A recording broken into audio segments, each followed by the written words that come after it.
Hi.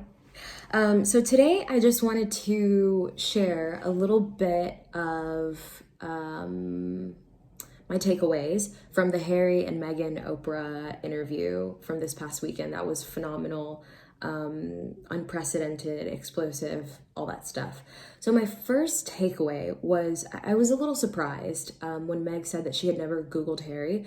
Why is this? Because I don't know about you, but anytime I've met like a strictly social media friend or if I've gone on a date with a guy, I definitely, even if it's just out of curiosity, for me personally, I've never done that out of like my safety, but I always look up the people on Google, so like Instagram, Facebook, like anything. I'm curious, like social media stalking is the thing of our generation. So that was really surprising to me.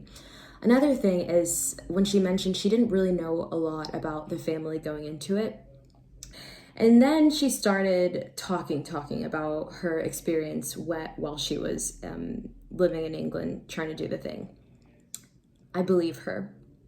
I will start by saying that it is really, really disheartening and sad to see so many Black women throughout history trying to bravely share their truths and their stories and shine their light, and consistently be shot down, challenged just ridiculously, criticized, hated, all that stuff. So I believe her. Another part of why I believe her is that I understand if non-Black people cannot understand this, no worries. But as a Black person, when you've lived in this skin, there are certain things that are just so part of your reality that hearing everything that she said is just not surprising. And it doesn't even have to do with like super explicit, I hate Black people type of racism. It's just, you know what it is when you see it.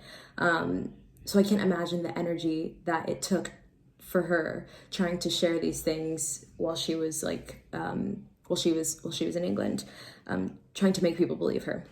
Anyway, so in one sentence, and this is a pretty like cynical, dry, not super empathetic way to view this situation, but I think in one sentence, the royal family and the institution that surrounds it had the opportunity to jump on a global bandwagon of wanting diversity, screaming from the mountaintops that they have a non-white person in their family that they have warmly welcomed, and all this stuff, like give this person the biggest microphone, and they didn't.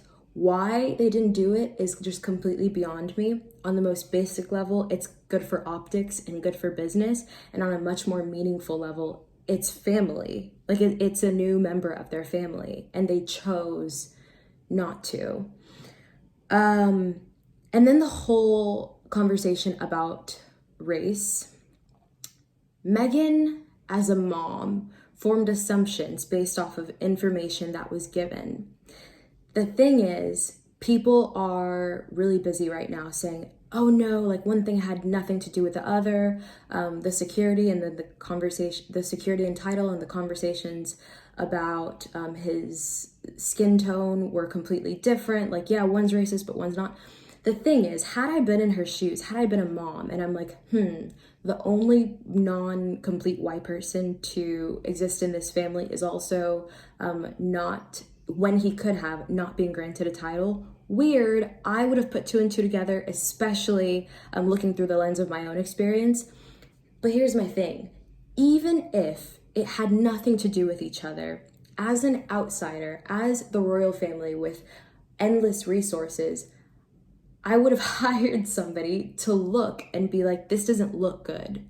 Even if it's not with racist, malicious intent at all. Archie is the one biracial like great grandchild, and then also he does not, when he could have gotten a title, it just doesn't look great, you know. As far as her mental health conversation goes, that was really heartbreaking, because everyone has struggled at some point with like sadness or depression or mental health issues, but some people have the luxury of not needing to pretend that they're okay when they're not. So the fact that she did makes it 10 times worse. And to be so isolated on such a public stage is just, I don't even know how she did it, bless her. And then finally, I really wanted to touch on this because it has enraged me as I've been listening to it for the past couple of days.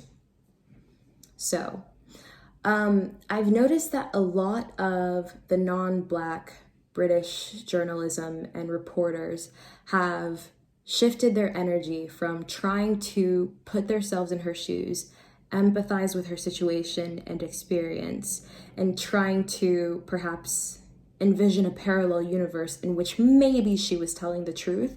Instead of doing that, they have completely knee-jerked into a defensive reaction, which has a narrative centered around the damage done to the royal family and the damage done to the Queen's hard work and all this stuff, like attacking her for trying to bring down an institution when her quarrel was with her treatment when she was going through such a dark place with her mental health, as well as her son.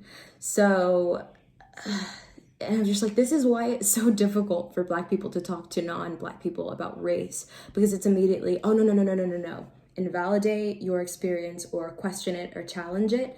And then let's talk about why I am not racist. So yeah, those are my biggest takeaways. Obviously, I wish her and Harry nothing but peace and happiness. And,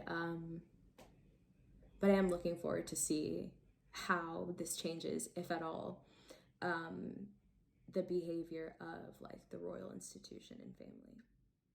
So yeah, that's it.